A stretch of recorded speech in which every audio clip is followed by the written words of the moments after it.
Hi friends, I'm Nisha Koshik and today I'm going to talk about the Constitution of India. First I talk about the historical background of Indian Constitution. Before 1947, India was divided into two main entities. The British India, which consisted of 11 provinces, and the princely states ruled by Indian princes under subsidiary alliance policy. The two entities merged together to form the Indian Union, but many of the legacy system in British India is follow even now. The historical underpinnings and evolution of the Indian Constitution can be traced to many regulations and acts passed before Indian independence. Now I am talk about Indian system of administration. Indian democracy is parliamentary form of democracy where executive is responsible to the parliament. The parliament has two houses, Lok Sabha and Rajya Sabha. Also the type of governance is federal. There is separate executive and legislature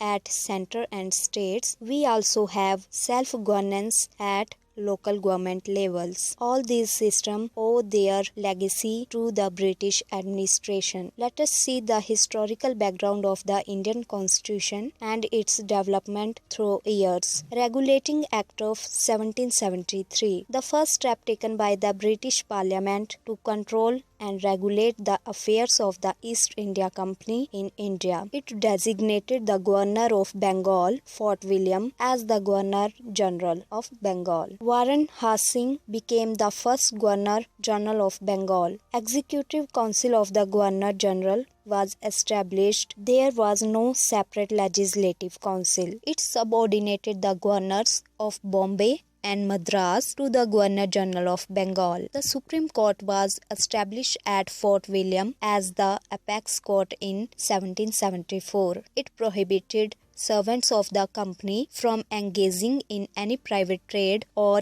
accepting bribes from the natives. Court of Directors should report its revenue.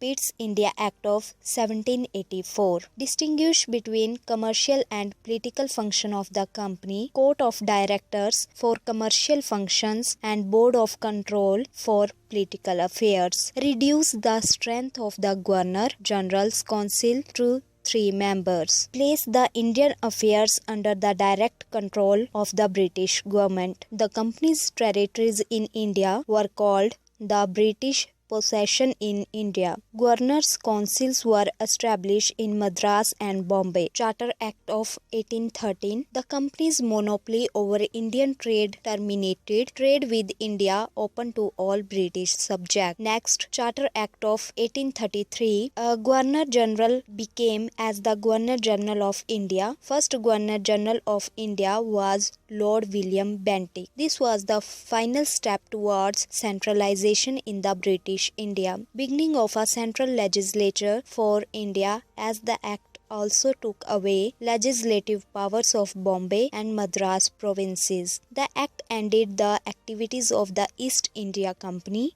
as a commercial body and it became a pure administrative body. Charter Act of 1853. The legislative and executive function of the Governor General's Council were separated. 6 members in Central Legislative Council, 4 out of 6 members were appointed by the Provisional Government of Madras, Bombay, Bengal and Agra. It introduced a system of open competition as the basis for the recruitment of civil servants of the company. Government of India Act of 1858. The rule of the company was replaced by the rule of the Crown in India. The powers of the British Crown were to be exercised by Secretary of State for India. He was assisted by the Council of India having 15 members. He was vested with complete authority and control over the Indian administration through the Viceroy as his agent. The Governor General was made the Viceroy of India. Lord Canning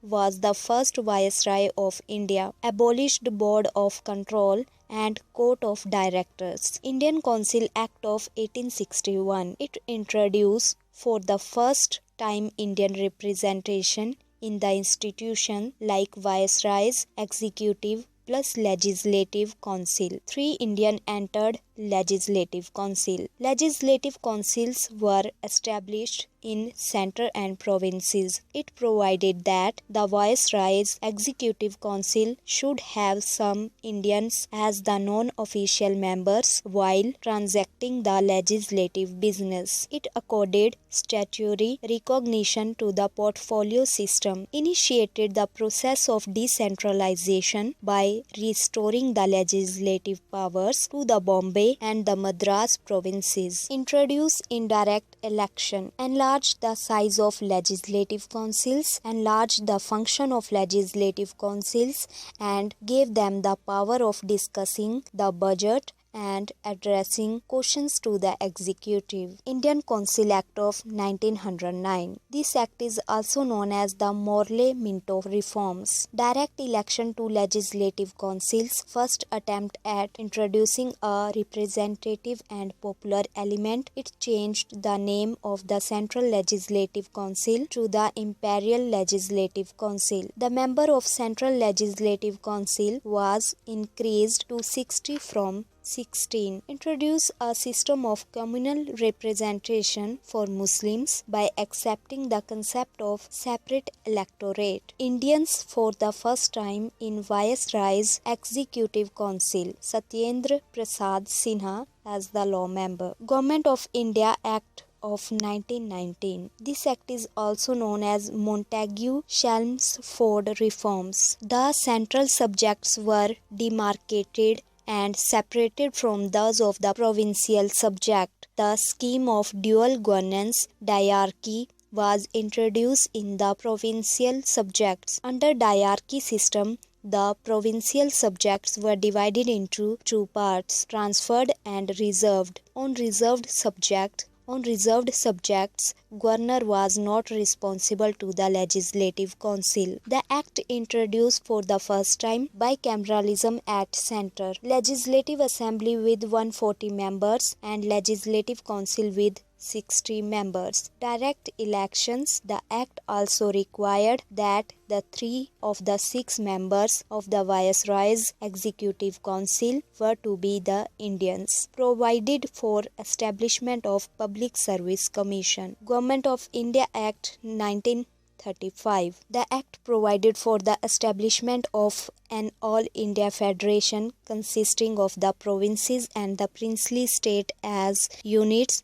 though the envisaged federation never came into being. 3 list. The act divided the power between the centre and unit in items of 3 lists, namely the federal list, the provincial list and the concurrent list. The federal list for the centre consisted of 59 items. The provincial list for the provinces consisted of 54 items and the concurrent list for the both consisted of 36 items. The residuary powers were vested with the Governor-General. The Act abolished the diarchy in the provinces and introduced provincial autonomy. It provided for the adoption of diarchy at the centre. Introduced bicameralism in 6 out of 11 provinces. These 6 provinces were Assam, Bengal, Bombay, Bihar, Madras and the United Province. Provided for the establishment of federal court. Abolished the Council of India. Indian Independence Act of 1947. It declared India as an independent and sovereign state. Established responsible government at both the centre and the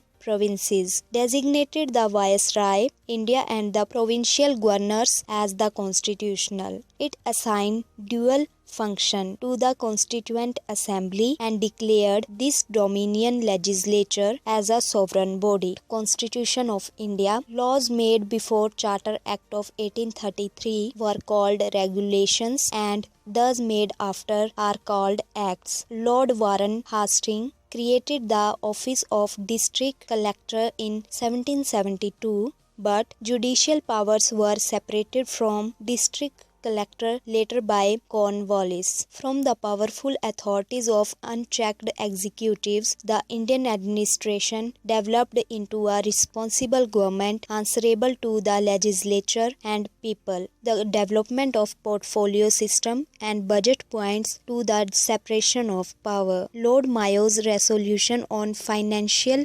decentralization visualized the development of local self-government institutions in India. 1870. 1882, Lord Ripon's resolution was hailed as the Magna Carta of local self-government. He is regarded as the father of local self-government in India. 1921, railway budget was separated from the general budget. From 1773 to 1858, the British tried for the centralization of power. It was from the 1861 Councils Act they shifted toward devolution of power with provinces. 1833 Charter Act was the most important act before the Act of 1909.